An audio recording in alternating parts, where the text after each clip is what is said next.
So today's video is for all my sisters out there struggling with hormonal fluctuations that can make you feel crazy.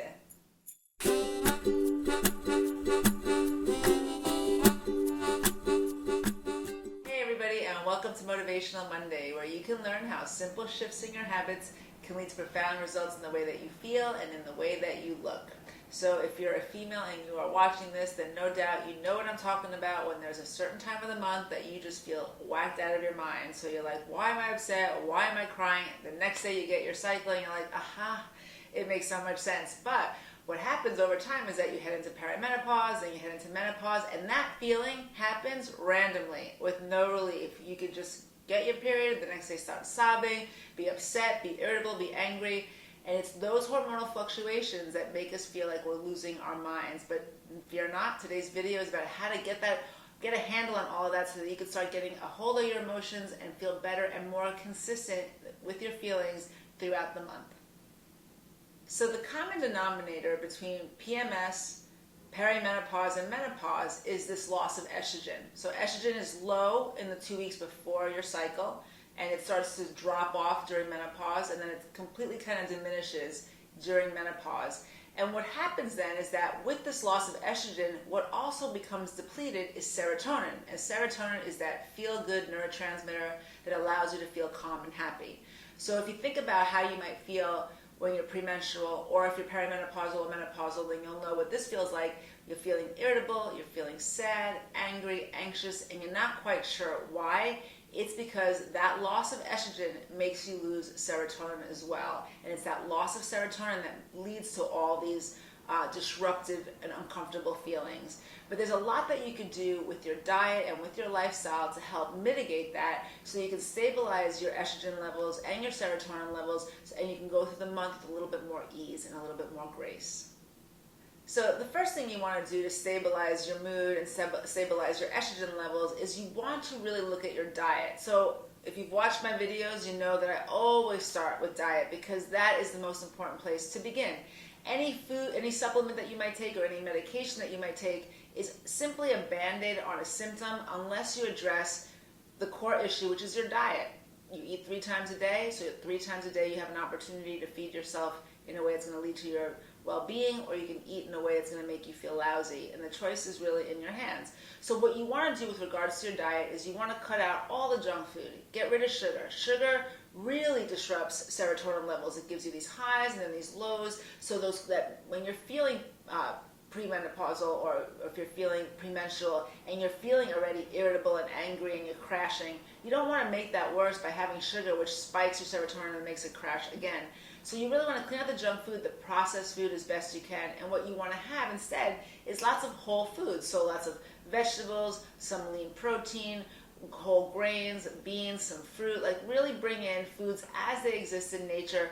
Pay particular attention to foods that are high in omega-3 essential fatty acids like salmon, walnuts, and flax. So really clean up the diet as best you can, and that would be suggestion number 1. Suggestion number 2. Along the lines of the omega-3, you really want to look at flax as an option. If you have really bad PMS, like you get cramps and you get that irritability and you're just really uncomfortable, or you're perimenopausal or menopausal, flax is a great supplement or food supplement that you can take into your body to help stabilize your estrogen levels and give you a boost of serotonin. So this has some phytoestrogen properties, which means it stabilizes your estrogen levels, and again, it gives you the nutrition that you need to kind of offset some of those symptoms. The guidelines of use for flaxseed oil are 1 tablespoon for every 100 pounds of body weight, or you could use ground up seeds, which would be 3 tablespoons per 1 tablespoon of oil. Or you can do the capsules. The capsules are the least effective, and you have to take a lot of them to get the equivalent of what's in a tablespoon of oil.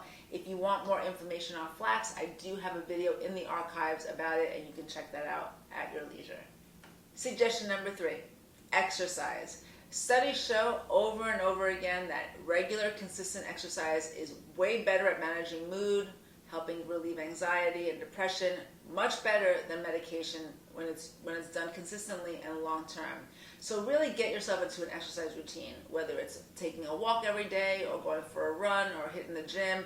Yoga would be fantastic, especially if you're more anxious than you are depressed. That helps to really calm you down. But regular, consistent exercise can do a lot to help boost your serotonin and stabilize the way that you feel. So that's suggestion number 3. Suggestion number 4, getting quality sleep. Now that suggestion is a bit of a conundrum if you're perimenopausal or menopausal, because during that time of life, sleep can become completely disrupted because of hormonal fluctuations. That being said, there are ways to make it happen. First, you want to create a bedtime ritual. So do the same thing every night at the same time. Get your electronic equipment out of the bedroom, stop looking at your computer, shut off your TV, make the room as dark as possible. I have a video on bedtime rituals and how to get great sleep in the archives. You also want to just plan your next day, get things out of your mind, soak your feet, take a hot shower, do things that are going to help you feel better. Like I said, again, I have a video so you can refer to that. But getting quality sleep can really boost serotonin, help you feel refreshed the next day, and alleviate a lot of the anxiety that you might have created or might have been created during your day. It helps you discharge that so you can start the next day refreshed and renewed and with a new frame of mind. Suggestion number 5, reduce or eliminate alcohol. It is well documented that alcohol is a depressant, so if you feel that you're depressed or you're anxious, that might not be the best thing for you. It also depletes your body of certain nutrients that you need to feel calm and happy. So if you're a drinker, try to reduce it or eliminate it, and that would be suggestion number 5. Suggestion number 6, reduce caffeine intake. And the reason for that is that every time you consume caffeine, you deplete serotonin for up to 10 hours. So if you're drinking coffee all morning long, then you're going to deplete serotonin for 10 hours past that point. If you're already anxious and irritable, that is not something you want to be doing. Plus, it also is a diuretic, so it pulls B vitamins out of your body, also some magnesium, which again are essential for healthy brain functioning. So if you drink caffeine, either reduce or eliminate it, and that is suggestion number 6.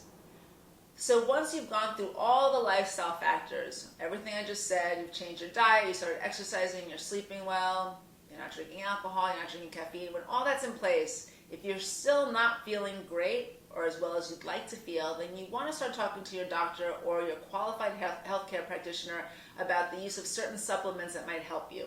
So magnesium is something I mentioned in the video because there are certain foods or drinks or beverages that deplete magnesium in the body, but magnesium is a mineral that is easily depleted. The loss of magnesium can make you feel anxious, can make you feel irritable, can cause constipation, lots of other things. So I also have a video about magnesium in the archives if you want to learn more about the benefits of it and what foods you can eat to get more magnesium in your diet. But you might need supplementation if you've tried everything else I just said and you're not getting the benefits of those suggestions. This is particularly good for irritability and anxiety. There is one caveat though, is that too much magnesium can loosen bowel function, so that's something to keep in mind. Like I said, if you want more information, it's in the archives.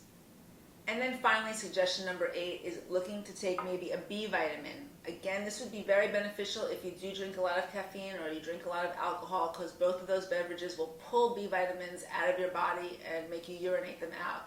So again, talk to your qualified healthcare practitioner. This is not necessarily for everybody, but a B vitamin, if you restore some of what might be lost, might also help to control your mood and those mood swings and hormonal fluctuations.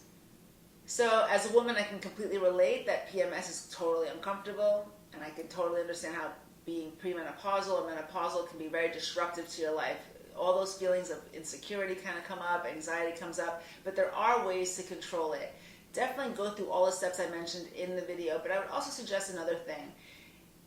Those mood swings are kind of trying to tell you something. They're trying to tell you that something in your life isn't necessarily working out the way that you want it to work, because you're reacting to it in a stronger way than you might otherwise react if you were totally happy. Like if you've had PMS on vacation and you're totally fine, you're not that upset about it, it's because you're on vacation, you're chilled out, there's nothing really to bother you.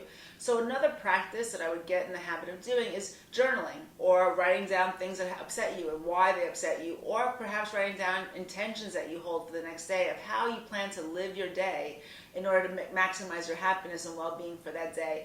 Emotional work is really important beyond the physical work that you're going to do, as especially you transition into perimenopause and menopause. It's a disruptive time, and you definitely want to have a handle on the way that you're feeling so that you have a better understanding of where you need to go, and all of these suggestions that I offer you today are more supportive than anything else while you're trying to navigate how you want your life to proceed. So I hope you enjoyed today's Motivational Monday and you have found these tips helpful to you. If you try them, or if you've tried them already, I would love to hear from you in the comments below. What works for you with regard to those hormonal fluctuations? Have you tried dietary changes, lifestyle changes, or supplements that are particularly beneficial? Please let me know in the comments below. If you're watching this video on YouTube, you can click on the link below the video and it'll bring you right to my website, and please comment there. Thanks for tuning in. Like always, if you like tips like this and you're looking for more of them, then come on over to my website at barbaramendeznutrition.com and please sign up for the mailing list there. Once you do, you will automatically receive an email from me every Monday with either a written or a video blog with a suggestion, tip, or more information to help move you closer to your health goals. You could follow me on Facebook or Twitter, and like always, share this with your friends if you think that they would benefit from it. Thanks so much. Have a wonderful week, and I will see you next Monday.